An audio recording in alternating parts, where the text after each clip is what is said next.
A seemingly routine departure into the humid Malaysian night marked the beginning of one of aviation's most profound and haunting mysteries. For the hundreds of souls on board, it was just another red-eye flight, a simple journey from one city to another. The atmosphere inside was calm, quiet, and utterly ordinary. On March 8, 2014, Malaysia Airlines Flight MH370, a Boeing 777-200ER, sat gleaming at its gate at Kuala Lumpur International Airport. The 777 is a workhorse of modern aviation, celebrated for its remarkable safety record and long-range capabilities. On board were 227 passengers and 12 crew members. They were a cross-section of humanity: artists, engineers, vacationing families, and business travelers, all bound for Beijing, each with a story and a destination. Pre-flight checks were completed without a hitch. The cargo hold was loaded with luggage and commercial goods, including a shipment of mangosteens and a consignment of lithium-ion batteries. The cabin was sealed, ready for its journey. At 12:42 a.m. local time, MH370 powered down the runway, its powerful engines roaring to life as it lifted gracefully into the night. Its navigation lights blinked rhythmically, a comforting and familiar sight against the vast, inky sky. No one on the ground or in the air could have possibly imagined this ordinary flight would become anything but an ordinary landing 6 hours later. The initial climb and cruise were textbook perfect, a testament to the reliability of modern air travel. The jet followed its planned route, tracking northeast over the peninsula toward the South China Sea. In the cockpit, 53-year-old Captain Zahari Ahmad Shah and 27-year-old First Officer Fariq Abdul Hamid communicated with air traffic control with calm professionalism. In the cabin, passengers settled in for the long flight, reading, watching movies, or trying to sleep as attendants moved through their familiar routines. The 777 cruised serenely at its assigned altitude of 35,000 feet, a tiny, self-contained world moving through the darkness. Then, at 1:19 a.m., came the moment that would forever define the mystery. As MH370 prepared to leave Malaysian airspace and hand off to Vietnamese air traffic control, a final casual transmission was recorded. "Good night, Malaysian 370. It was the last verbal contact anyone would ever have with the plane. Just 2 minutes later, the aircraft's transponder, the device that broadcasts its identity and altitude, ceased to transmit. On radar scopes across the region, the icon representing MH370 simply blinked out, leaving a terrifying void where a plane full of lives had been just moments before. Repeated calls from controllers went unanswered. Anxious minutes stretched into an hour. The flight was officially declared missing, and the world was about to wake up to a baffling new reality. At 1:21 a.m., just as it crossed from Malaysian into Vietnamese airspace, MH370's transponder fell silent. Without this device broadcasting its identity and altitude, the plane vanished from civilian air traffic control screens. For all intents and purposes, it was gone. Yet, on a different kind of screen, Malaysian military radar continued to track an unidentified aircraft for over an hour. This was a primary radar return, a raw reflection of the aircraft's metal skin, with no identifying information. The unknown target made a sharp, hard turn to the west, abandoning its scheduled route to Beijing and flying back across the Malaysian peninsula. It then flew up the Strait of Malacca, navigating along known aerial waypoints. This wasn't a random deviation. The movements were deliberate, controlled, and suggested someone with aviation knowledge was at the controls. The final primary radar contact came at 2:22 a.m., as the aircraft headed northwest over the Andaman Sea, pushing out into the open ocean. Beyond the range of ground-based radar, the jet became a true ghost. But the aircraft's satellite data unit, or SDU, automatically kept responding to hourly status checks from an Inmarsat satellite poised high above the Indian Ocean. These were automated electronic handshakes, not GPS locations. They were simple acknowledgements, confirming the SDU was still powered on, but offering nothing about the plane's position, direction, or speed. Incredibly, the pings continued for nearly 7 hours after all radar contact was lost. This meant MH370 remained airborne far, far longer than anyone in the initial search and rescue operations first believed. The final complete handshake ping was logged at 8:19 a.m., a staggering 7 hours and 38 minutes after takeoff. A few minutes later, a partial abnormal signal suggested a sudden power loss, an event consistent with the engines flaming out from fuel exhaustion. Then, silence. The data pointed to a terminal, uncontrolled descent into the sea.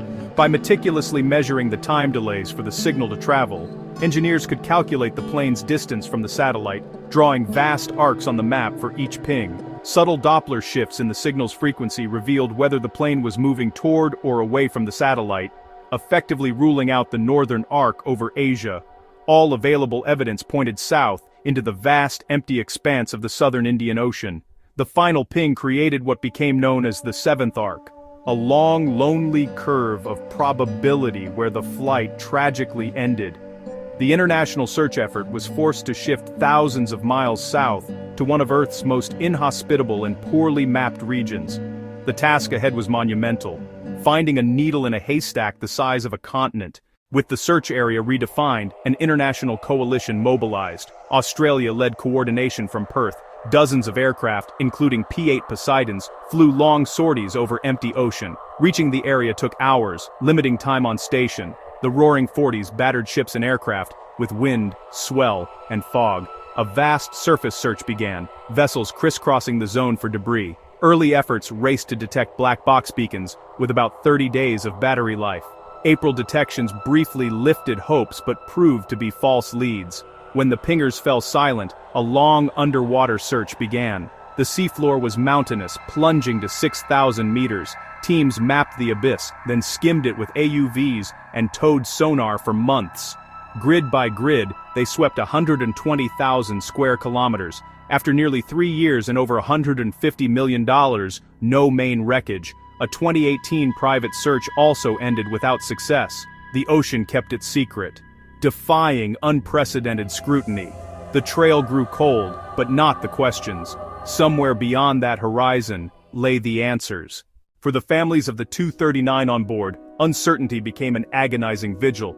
Days turned to weeks, hope frayed into a torturous limbo. Confusing communications fueled mistrust and speculation. Loved ones became advocates and investigators, refusing to be silenced.